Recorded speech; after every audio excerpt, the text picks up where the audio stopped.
संविधानाच्या कलम 330 नुसार भारताच्या लोकसभेमध्ये एससी साठी एकूण 84 जागा राखीव आहेत. म्हणजेच लोकसभेमध्ये 84 एससीचे खासदार आहेत आणि 47 जागा एसटी साठी राखीव आहेत. म्हणजे लोकसभेमध्ये एसटीचे एकूण 47 खासदार आहेत. म्हणजेच लोकसभेत एकूण एससी एसटीचे 131 खासदार आहेत. राज्यसभेचे काही पकडले तर एकत्रितरित्या एससी एसटीचे एकूण 165 खासदार होतात. अरे लाजा बाळगारे, 16 ही पक्षांची लाचारी, किड्या मुंग्यापेक्षाही हीन, जनावरापेक्षाही हीन जीवन तुमचं होतं. तुम्हाला माणसात आणलं आणि आज तुम्ही संसदेत जाऊन बसले ना, तर फक्त आणि फक्त बाबासाहेबांमुळे. 3 दिवस झाले परंतु भारताच्या गृहमंत्र्याने अजूनही माफी मागितली नाही.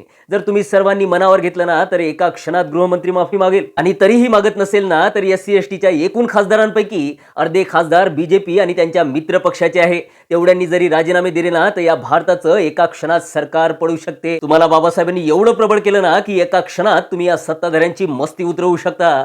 कुणाचीच हिंमत होणार नाही बाबासाहेबांच्या बाबत अपशब्द बोलण्याची. म्हणून 16 ही लाचारी. आणि हा व्हिडिओ जे पाहत आहेत, ऐकत आहेत, त्यांनी एवढ्या मोठ्या प्रमाणात हा व्हिडिओ शेअर करा की या सर्वच्या सर्व खासदारांपर्यंत गेला पाहिजे आणि त्यांना लाज वाटली पाहिजे.